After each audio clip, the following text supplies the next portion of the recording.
Ya, kita masih ditanya jawab COVID-19 bersama Dr. Emma Agustini. Dr. Emma, kita langsung menjawab line telepon interaktif ya. Ada beberapa yang hadir di Sapa Indonesia. Yang pertama ada Pak Rudwig di Jakarta. Selamat pagi, Pak. Selamat pagi, Mas. Ya, silakan langsung dengan Dr. Emma. Baik, terima kasih. Selamat pagi, Dokter Emma. Selamat pagi, Pak Rudi. Ini saya menjadi heran, Jakarta diperpanjang masa PSBB-nya. Ya. Ya, Padahal dengan 14 hari itu sudah terbukti gagal. Nah, ya, sedangkan virus itu sendiri, dia akan hancur atau mati dengan sabun atau dengan panas. ya, Dalam tubuh manusia bagian luar, kita berjemur, virus akan mati. ya, Terus yang kita obati sebaiknya dalam tubuh manusia, bukan di jalanan atau apa-apa.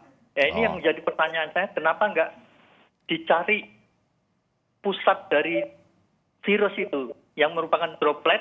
Droplet itu ada di rongga mulut dan rongga pernafasan. Oke. ya. Ya. Itu aja. Baik, terima kasih Terima Pak kasih. Rudwig. Ya.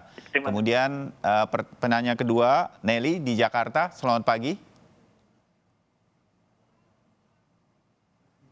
Selamat Halo. pagi, Mas Wahyu. Ya, langsung dengan Dr. Emma, silakan. Oke, selamat pagi, Bu Dokter. Selamat pagi, Mbak Meli. Saya mau tanya nih, Dok. Ya. Ada salah satu kerabat saya, Ya, udah 3 minggu ini gejalanya tuh panasnya turun naik. ya, Tapi sudah coba tes darah, ternyata leukositnya itu tinggi. oke. Tapi sampai sekarang kan masih panasnya tuh sekitar 38. Terus Ya. disertai dengan menggigil. Terus sempat ke dokter lagi, tes toraks, ternyata ada ada bercak tapi di bagian dalam paru-paru. Hmm. Terus itu kan sudah berlangsung selama 2 minggu. Ya, Sampai saat ini masih panas dan menggigil terus, padahal sudah dikasih antibiotik 2 kali. baik. Oke. Itu termasuk COVID atau tidak? Dan itu kira-kira gimana ya? Apa yang harus dilakukan? Oke. Baik, Ibu Nelly, terima kasih banyak. Nah, mungkin yang kedua dulu, Dokter Emma ya, karena ada semacam simptom-simptomnya. Silakan. Baik, terima kasih Ibu Nelly. Saya coba menjawab ya.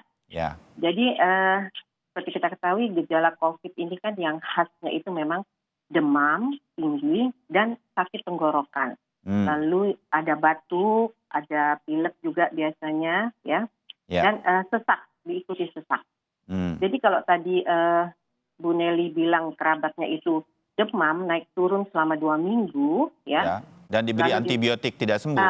Ya, dikasih antibiotik tidak sembuh, lalu hasil pemeriksaan darahnya leukositnya juga tinggi.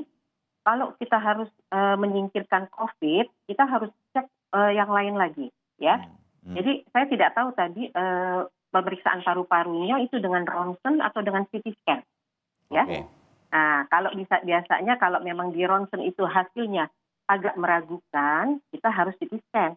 CT scan parunya, baru kita bisa jelas nanti apakah itu ada GGO, gambaran GGO atau ground glass opacity yang merupakan salah satu tanda COVID yang paling penting atau tidak.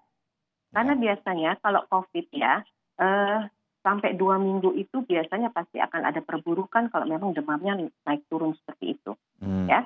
Oke. Jadi dia kan COVID ini kan memang ILI istilahnya, influenza like illness. Jadi seperti sakit flu biasa, tapi yang membahayakan itu perjalanan penyakitnya. Jadi cepat sekali perjalanan penyakitnya.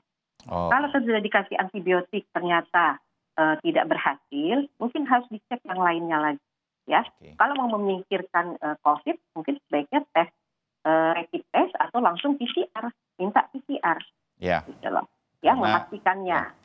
Karena di beberapa orang simptomnya memang tidak ada semua begitu. Artinya demam tingginya ada, tapi nggak ada batuk.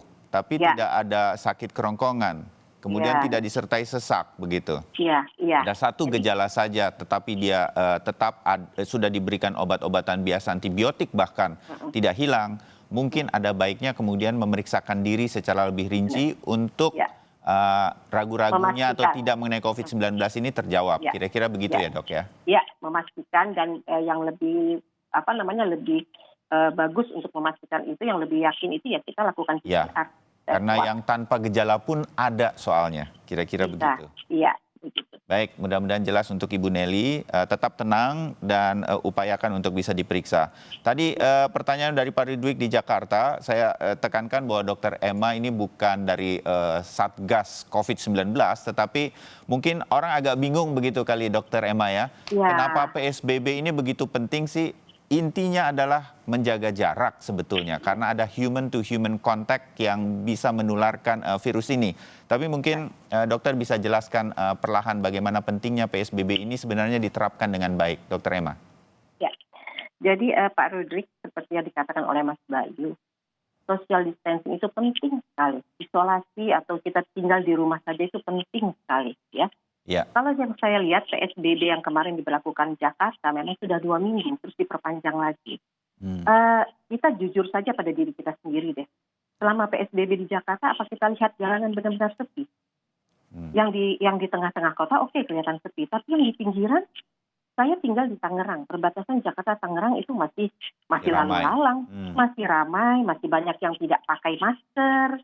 Ya. Jadi bisa dimaklumin kalau pemerintah daerah Jakarta itu memperpanjang karena angkanya masih terus bertambah. Jakarta kan zona merah pertama kali itu Jakarta, Ya. ya. Jadi untuk menghindari itu atau paling tidak membatasi lah gitu loh. PSBB ini belum dipatuhi secara benar-benar dipatuhi oleh masyarakat, itu belum gitu loh. Ya.